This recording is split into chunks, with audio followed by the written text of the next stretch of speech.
Dan barang siapa yang sholat subuh berjamaah, maka sama seperti bangun malam seluruhnya, seperti tahajud sepanjang malam. Jadi lebih ditekankan lagi itu jangan tinggalkan sholat isya berjamaah dan sholat subuh berjamaah. Lebih baiknya lagi itu sholat 5 waktu dalam keadaan berjamaah. Karena apa?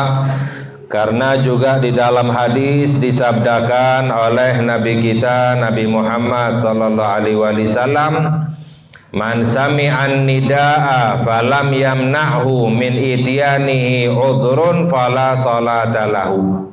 Barang siapa orang yang mendengarkan azan dan tidak mencegahnya untuk mendatanginya satu uzur, maknanya adalah nggak ada uzurnya untuk datang sholat berjamaah, maka sholatnya itu tidak sempurna, kurang.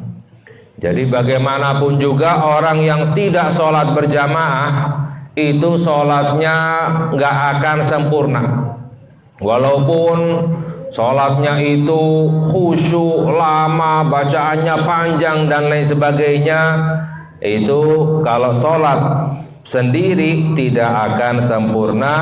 Ini yang disabdakan oleh Nabi kita Nabi Muhammad sallallahu alaihi wasallam. Lalu yang berikutnya adalah tentang syarat-syarat sahnya sholat berjamaah dan juga adab-adabnya. Udah kita kaji belum syarat-syaratnya? Belum ya?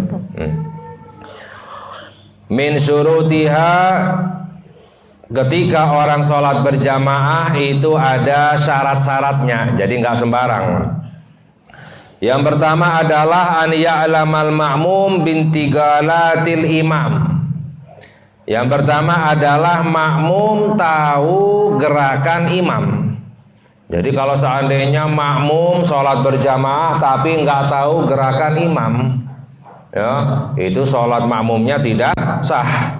Ya, tahu gerakan imam baik dengan melihat imam atau mendengar suara imam, atau setidaknya tahu gerakan imam lewat makmum yang lain yang mengetahui gerakan imam. Jadi misalnya ada orang sholat di belakang tembok atau di belakang ruangan tersendiri berjamaah dengan imam yang ruangannya lain, namun tertutup, nggak kedengaran suaranya, nggak kelihatan imamnya, dan juga tidak kelihatan makmum yang lain, ini sholatnya tidak sah, ya. Jadi harus tahu gerakan imam. Wa alla yataqaddama alaihi fil mauqif, dan tidak maju dari imam ketika tempat berdirinya. Jadi makmum berdirinya makmum tidak lebih maju dari tempat berdirinya imam. Ya, kalau makmum lebih maju dari imam, itu makmumnya tidak sah.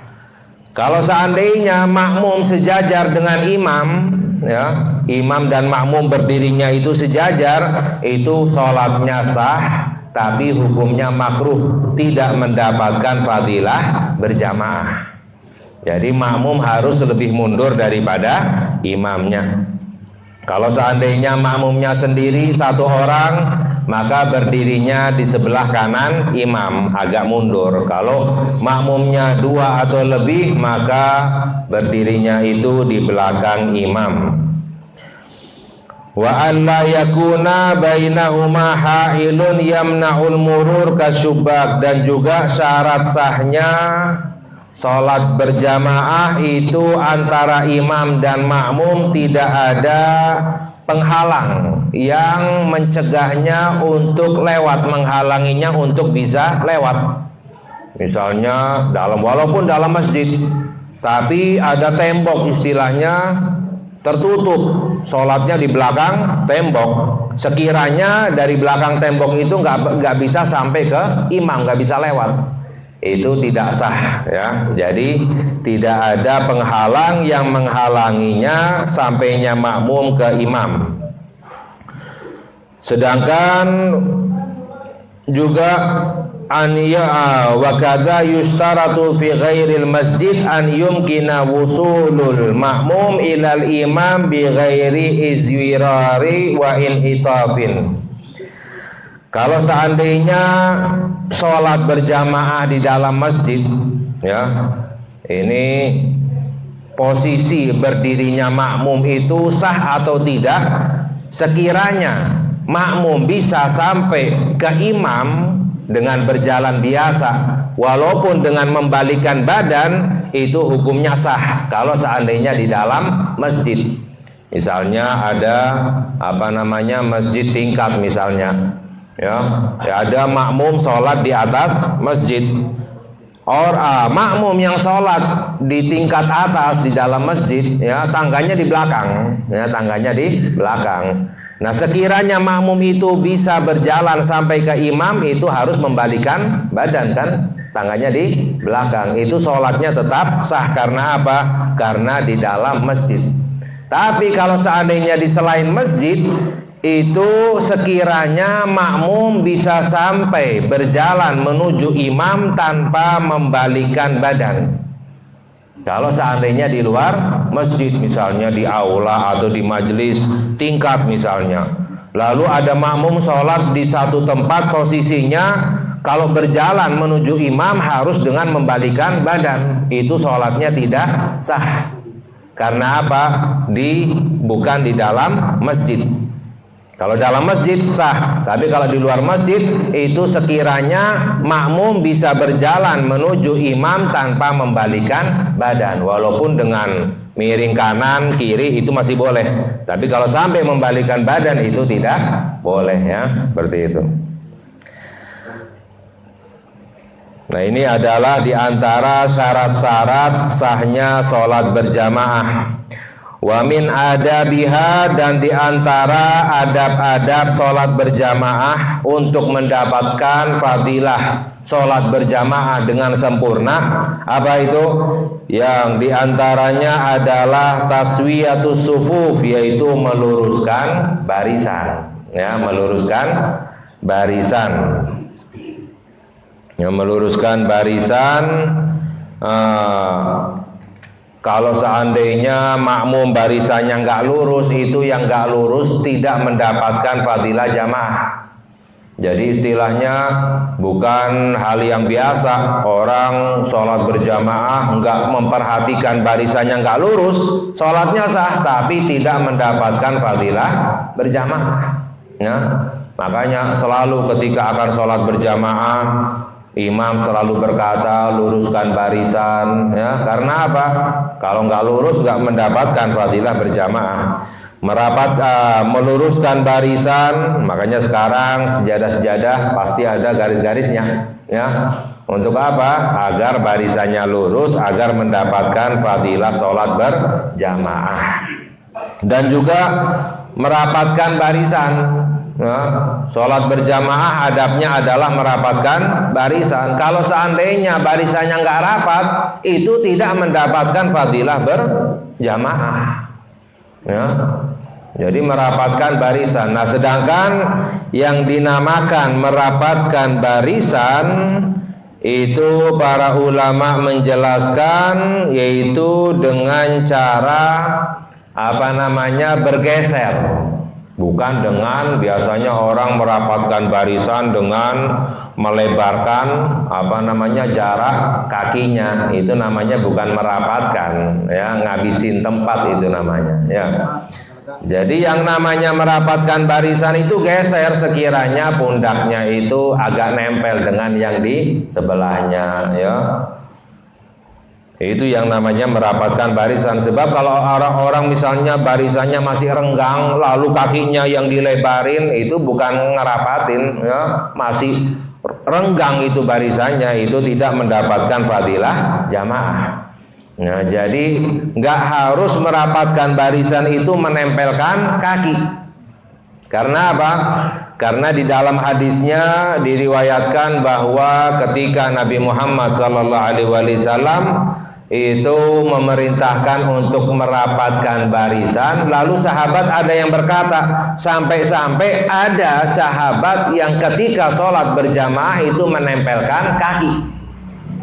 Jadi menempelkan kaki boleh-boleh saja, tapi itu bukan perintahnya Nabi kita Nabi Muhammad Sallallahu Alaihi Wasallam. Ya, sampai-sampai ada sahabat yang menempelkan kaki, berarti 1-2. Nggak semua sahabat menempelkan kaki. Ya, karena yang namanya merapatkan nggak harus menempelkan kaki. Yang penting istilahnya posisinya itu tubuhnya nggak renggang dengan orang yang di sebelahnya. Ini diantara adab sholat berjamaah. Kalau seandainya nggak renggang barisannya, itu tidak mendapatkan fadilah berjamaah. Wal muhafadzatu ala shafil awal, dan juga adab-adab sholat berjamaah itu menjaga selalu untuk mendapatkan shaf yang pertama. Karena lain orang yang sholatnya berjamaah di shaf pertama, lain pahalanya dengan orang yang sholatnya di shaf kedua. Orang yang sholatnya di shaf kedua, lain pahalanya dengan orang yang sholatnya di shaf ketiga. Jadi semakin maju barisannya, semakin depan, semakin afdal, lebih besar pahalanya dari Allah. Jadi istilahnya seharusnya kita itu berusaha untuk mendapatkan barisan yang lebih depan, untuk mendapatkan pahala yang sempurna dari Allah. Lain dengan wanita. Ya, kalau bagi wanita, shaf semakin ke belakang pahalanya semakin besar. Ya, wanita shafnya semakin belakang pahalanya semakin besar. Ya, ini yang disebut ala takbiratil ula ma'al imam. Di antara adab-adab sholat berjamaah adalah menjaga untuk mendapatkan takbiratul ihram langsung setelah takbirnya imam. Pahalanya lain. Orang sholat ketika imam mau takbiratul ihram, ini udah siap makmumnya di belakang. Ya. Setelah imam takbiratul ihram, Allahu Akbar, makmumnya langsung takbiratul ihram, pahalanya itu lebih sempurna daripada orang yang takbirnya setelah beberapa waktu takbirnya imam. Ya. Makanya dianjurkan orang ketika azan itu sudah posisi dalam keadaan dalam masjid, sudah siap. Bahkan diriwayatkan dalam hadis bahwa orang yang sebelum masuk waktu sholat, sebelum azan itu dalam keadaan berwudu, udah siap dalam keadaan wudu, itu nanti diriwayatkan di hari kiamat cahayanya sama seperti matahari. Orang yang ketika azan baru berwudu, itu nanti di hari kiamat cahayanya sama seperti cahaya bulan. Orang yang wudhunya setelah azan, cahayanya sama seperti cahaya bintang nanti di hari kiamat. Padahal paling bedanya berapa menit, tapi beda cahayanya sangat jauh. Ya, paling berapa detik, berapa menit sebelum azan, pas azan, setelah azan. Ya, orang wudhu sebelum azan udah siap dalam masjid, cahayanya sangat jauh nanti di hari kiamat seperti matahari. Ya, ini diriwayatkan. Sedangkan dalam hadis juga diriwayatkan likulli syai'in safwah wa safwatus shalah takbiratul ula ma'al imam. Segala sesuatu ada bagian terbaiknya, sedangkan bagian terbaik daripada sholat itu takbiratul ihram langsung setelah takbiratul ihramnya imam. Itu bagian sholat yang terbaik. Maknanya apa? Pahalanya paling besar dari Allah Subhanahu wa ta'ala. Ya. Tapi syaratnya adalah setelah takbirnya imam. Ya, kalau imam mulai takbir Allahu Akbar, ya belum bar, ya baru Allah, belum akbar, itu makmum udah mulai takbir, nggak sah sholatnya. Jadi harus sempurna dulu, imam takbirnya sempurna Allahu Akbar, baru makmum mulai untuk takbiratul ihram Allahu Akbar. Ya. Wa alla yugarinal ma'mumu al-imama fi syai'in min af'ali shalah. Dan juga diantara adab sholat berjamaah itu makmum tidak bersamaan dengan imamnya di dalam gerakan sholat. Ya, bersamaan, ya. Makmum dengan imam bersamaan gerakan sholatnya itu hukumnya makruh. Ya, enggak mendapatkan fadilah berjamaah. Ya, sayang kadang ada makmum sholat berjamaah ya bersama imam, tapi seakan-akan mau balapan dengan imam. Ya, seakan-akan mau mendahului imam. Ya, padahal istilahnya percuma. Ya, makmum mau sholatnya seperti apa, tetap salamnya setelah salamnya imam. Ya, jadi ngapain bu? Kadang ada orang imamnya belum mau ruku, ini udah mau balapan, ya, udah mau mendahului imam, seakan-akan mau balapan dengan imam. Padahal percuma. Ya, mau nggak mau pasti mengikuti imam, nggak akan berakhir sholatnya kecuali setelah salamnya imam. Ya. Jadi kalau ketika sholat berjamaah gerakannya sama dengan imamnya, itu hukumnya makruh dan tidak mendapatkan pahala fadilah sholat berjamaah. Wa yahrumu taqaddumuhu alaihi, dan haram hukumnya mendahului imam dalam gerakan sholat. Jadi kalau bersamaan makruh. Kalau mendahului imam, imam belum ruku baru mau ruku, ini udah ruku, udah sempurna rukunya. Ini sudah mendahului imam. Jadi makmum yang mendahului imam itu hukumnya haram. Ya. Kalau mendahului satu rukun, tapi sholatnya tetap sah. Kalau seandainya makmum mendahului imam lebih dari 2 rukun, ini udah haram dan membatalkan sholat. Ya, ini imam belum ruku, ini udah ruku duluan. Ya, imam belum ruku, ini udah i'tidal. Ya, ini lebih baik jangan sholat berjamaah seperti ini. Ya, dapat dosa, sholatnya tidak sah, batal. Ya, bukannya dapat pahala, justru dapat dosa dari Allah Subhanahu wa Ta'ala. Fafil hadis, sedangkan diriwayatkan di dalam hadis, amma yakhsha alladhi yasjudu aw yarfa'u ra'sahu qabla al-imami an yuhawwilallahu ra'sahu ra'sa himarin aw suratahu surata himarin. Ya, dalam hadis sabda Nabi kita Nabi Muhammad sallallahu alaihi wasallam, apakah tidak takut ya orang yang sujud atau mengangkat kepalanya dari sujud sebelum imam, apakah tidak takut kalau seandainya Allah rubah kepalanya itu seperti kepala keledai, atau rupanya itu seperti rupa keledai? Mananya apa? Bisa-bisa dikutuk oleh Allah orang yang mendahului imam. Ya.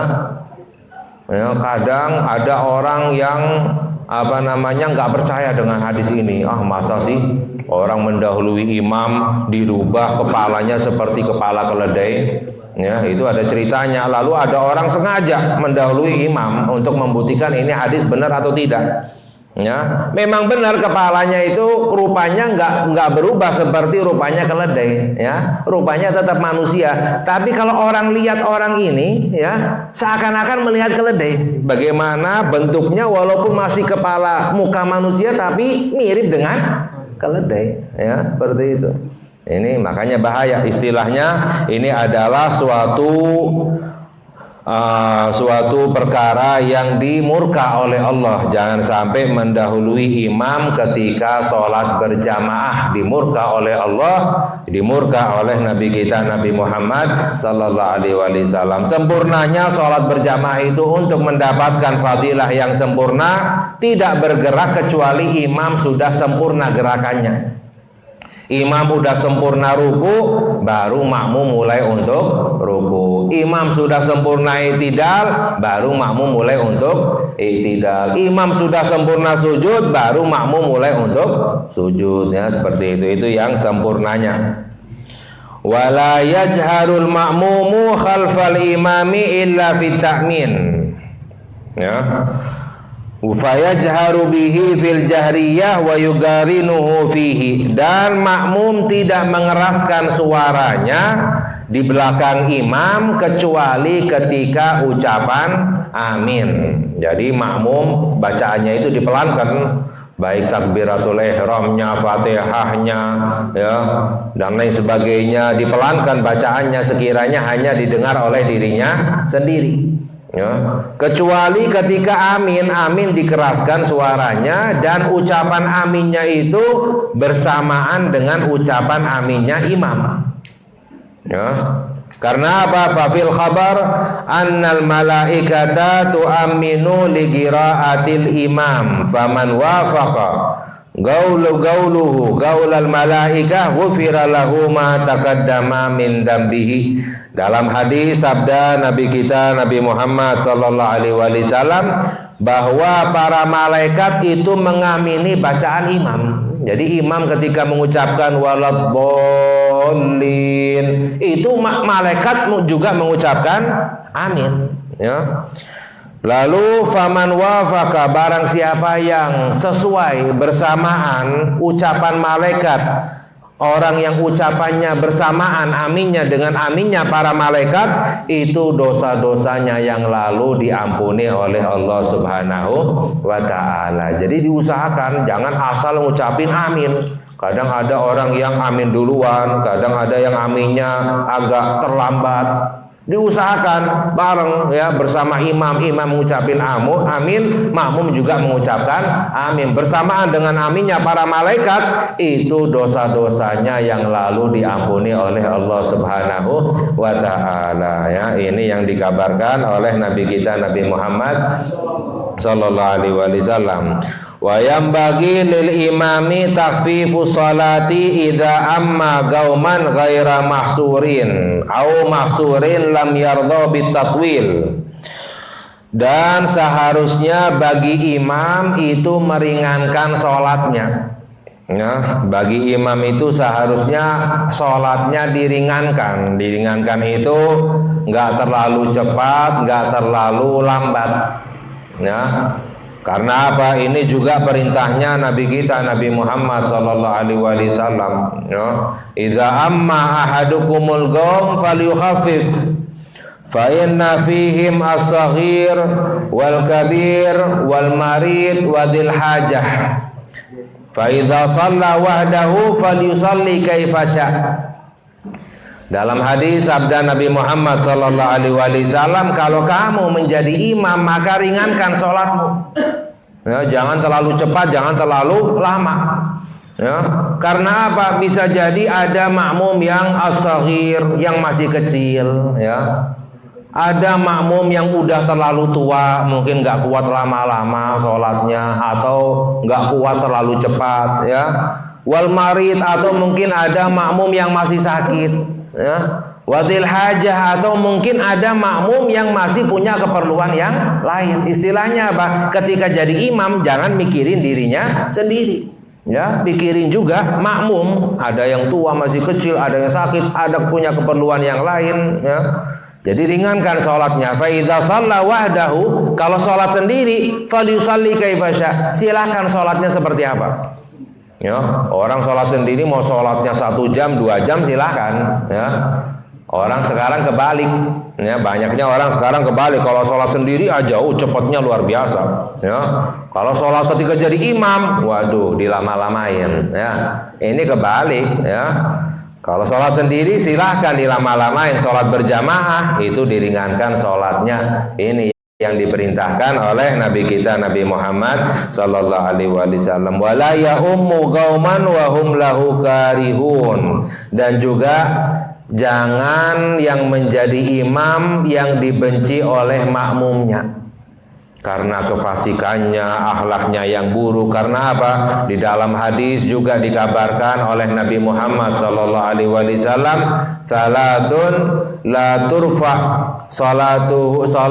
salatuhu fauqa ra'sihi gadra shibrin, ya. Dalam makna hadis disabdakan oleh Nabi Muhammad sallallahu alaihi wasallam bahwa ada 3 golongan yang sholatnya nggak akan diangkat oleh Allah walaupun sejauh 1 jengkal di atas kepalanya. Ada 3 golongan sholatnya nggak diterima oleh Allah. Siapa itu?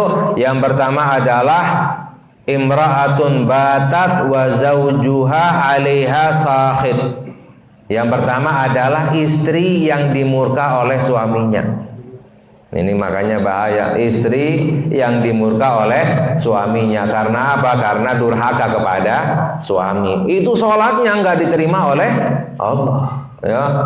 Bahkan dalam riwayat yang lain, barang siapa seorang istri yang melewati ya waktu malam dalam keadaan dimurka oleh suaminya, itu akan selalu dilaknat oleh para malaikat sampai pagi hari. Naudzubillah min dalik ya. Jadi bagaimana caranya agar seorang istri agar diterima sholatnya oleh Allah, taat kepada suami ya, seperti itu. Jadi istri sesoleh apapun, tapi kalau dimurka oleh suaminya karena durhakanya kepada suami, sholatnya tidak diterima oleh Allah Subhanahu wa ta'ala. Makanya cukup amalan yang paling afdal bagi seorang istri adalah taat kepada suami ya. Dalam hadis disabdakan oleh Nabi kita Nabi Muhammad sallallahu alaihi wasallam, "Man idza shallatil mar'a khamsaha wa shamat syahraha wa hafidzat farjaha wa ata'at zaujaha qila laha udkhuli min ayyi abwabil jannah siti." Ya, disabdakan oleh Nabi kita Nabi Muhammad sallallahu alaihi wasallam bahwa kalau seandainya seorang wanita sholat 5 waktu, ya minimalnya sholat 5 waktu, walaupun nggak sholat rawatib, nggak sholat witir, nggak sholat tarawih, minimalnya wajib dilaksanakan sholat 5 waktu. Wasamat syahraha, dan berpuasa di bulan Ramadan, walaupun nggak puasa sunnah, nggak puasa Senin Kemis dan lain sebagainya, hanya puasa di bulan Ramadan. Jadi seorang wanita yang sholat 5 waktu minimalnya, berpuasa di bulan Ramadan minimalnya, wa hafidzat farjaha, dan menjaga kehormatannya ya, menjaga kehormatannya, wa ata'at zaujaha, dan taat kepada suaminya. Wanita yang seperti ini gila lahu, akan diseru nanti di hari kiamat, masuklah kamu ke dalam surga dari pintu manapun yang kamu senangi, yang kamu mau. Ini luar biasa. Padahal orang soleh, orang bertakwa, taat kepada Allah, masuk surga nggak sembarang masuknya. Ya, pintu surga ada 8. Masuk surga nggak sembarang lewat pintu mana. Tergantung amalannya. Kalau orang banyak sholatnya, ibadahnya, nanti masuk surganya lewat pintu sholat. Ada pintu sholat namanya. Orang yang ibadahnya banyak, puasanya, masuk surganya lewat pintu puasa namanya. Pintu puasa dalam hadis diriwayatkan namanya pintu Rayyan. Jadi ada pintu namanya pintu Rayyan, itu adalah pintu puasa, pintu surga. Orang banyak puasanya masuk surga lewat pintu Rayyan namanya. Orang banyak sedekahnya, masuk surganya lewat pintu sedekah. Enggak sembarang masuk surga itu ya. Tapi wanita yang seperti ini luar biasa. Ketika akan dimasukkan ke dalam surga, semua pintu surga dibuka, dipersilahkan masuk dari pintu manapun ya. Luar biasa fadilah dari Allah Subhanahu wa ta'ala. Jadi ada 3 golongan yang sholatnya tidak diangkat, tidak diterima oleh Allah walaupun sejauh 1 jengkal di atas kepalanya. Yang pertama, wanita yang dimurka oleh suaminya. Lalu yang kedua, wa ikhwan mutasariman ya, 2 saudara saling bertengkar ya, memutuskan silaturahmi, bertengkar. Ini bahaya ya, sholatnya tidak diterima oleh Allah ya. Lalu yang ketiga adalah warajulun amma gauman wa hum lahu karihun, seseorang yang menjadi imam tapi dibenci oleh makmumnya. Ya, orang yang menjadi imam tapi dibenci oleh makmumnya karena amalannya nggak baik, akhlaknya nggak baik dan lain sebagainya ya. Seperti itu. Makanya dijelaskan bahwa wala ya ummu gauman wa hum lahu karihun, tidak menjadi imam yaitu yang dibenci oleh makmumnya ya. Ini merupakan adab-adab daripada sholat berjamaah agar apa? Agar sholat kita ini sempurna, mendapatkan pahala dari Allah Subhanahu wa ta'ala. Karena apa? Pernah kita kaji bahwa orang yang sholatnya nggak benar ya, itu justru dapat hukuman dari Allah Ya, orang yang sholatnya nggak benar, bukannya dapat pahala, justru dapat hukuman dari Allah. Nah, bagaimana caranya agar kita sholat kita ini benar? Minimalnya adalah dengan sholat berjamaah. Karena apa? Itu diriwayatkan, orang kalau sholat berjamaah, Allah akan melihat ke imamnya. Kalau imamnya sholatnya khusyuk, semua sholat makmumnya itu diterima oleh Allah Subhanahu wa Ta'ala. Ya. Kalau seandainya imamnya nggak khusyuk misalnya sholatnya, Allah akan melihat ke salah satu daripada makmumnya. Kalau ada makmumnya, walaupun satu ada makmum yang khusyuk, semua sholatnya imamnya, makmumnya diterima oleh Allah. Ya. Kalau seandainya imamnya nggak khusyuk, satu pun makmumnya nggak ada yang khusyuk. Oh, pada ngapain nih seperti ini ya? Sholat berjamaah, imamnya nggak khusyuk, semua makmumnya nggak ada yang khusyuk misalnya ya. Ini diriwayatkan tetap sholatnya itu diterima oleh Allah karena apa? Karena telah sholat berjamaah. Ya, makanya berjamaah itu adalah rahmat dari Allah Subhanahu wa Ta'ala. Jadi agar karena orang ya pernah kita bahas, sholat itu ada rupanya, ya. Sholat itu ada rupanya. Orang yang sholatnya khusyuk, sholatnya baik, ya, itu setelah sholat, setelah salam, sholatnya itu akan keluar dari tubuhnya, rupanya itu putih, bersinar, bercahaya. Dan sholat itu akan mendoakan, hafizakallah kama hafidtani. Sholat itu akan mendoakan orang tersebut, semoga Allah menjaga kamu sebagaimana kamu menjaga aku, kata sholatnya. Ya, orang yang menjaga sholatnya didoakan oleh sholatnya agar dijaga oleh Allah. Orang dijaga oleh Allah, hidupnya tenang, hidupnya senang, ya, hidupnya berkah, ya, karena apa? Dijaga oleh Allah, jauh dari musibah, jauh dari celaka, karena dijaga oleh Allah. Ya, bagaimana caranya agar kita dijaga oleh Allah? Kita jaga sholat kita. Bagaimana? Sholat berjamaah. Ya, kalau seandainya orang sholatnya nggak benar, ya, asal-asalan istilahnya, itu akan setelah sholat itu akan keluar dari tubuhnya, rupanya itu hitam, gelap gulita. Sholatnya itu, dan akan mendoakan, dhayya'akallah kama dhayya'tani. Sholat itu akan mendoakan, semoga Allah tidak menjagamu, menelantarkan kamu sebagaimana kamu menelantarkan aku.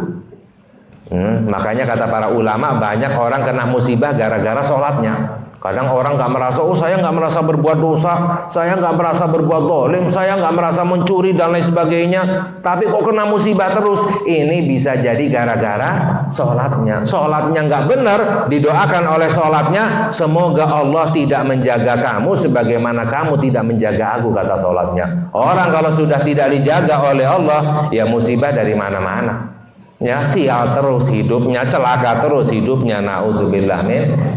Ya, karena apa? Didoakan oleh sholatnya. Makanya kalau kita ingin merubah hidup kita agar hidup kita selalu dalam perlindungan Allah, agar selalu dijaga oleh Allah, kita jaga sholat kita adalah dengan sholat berjamaah. Ya, mudah-mudahan semoga Allah memberi hidayah kepada kita agar kita bisa mengamalkannya, agar ibadah kita diterima oleh Allah, sholat kita diterima oleh Allah, kita mendapatkan perlindungan dari Allah. Amin ya rabbal alamin. Wa sallallahu ala sayyidina Muhammad wa ala alihi wa sahbihi wasallam. Walhamdulillahi rabbil alamin. Wassalamualaikum warahmatullahi wabarakatuh. Udah.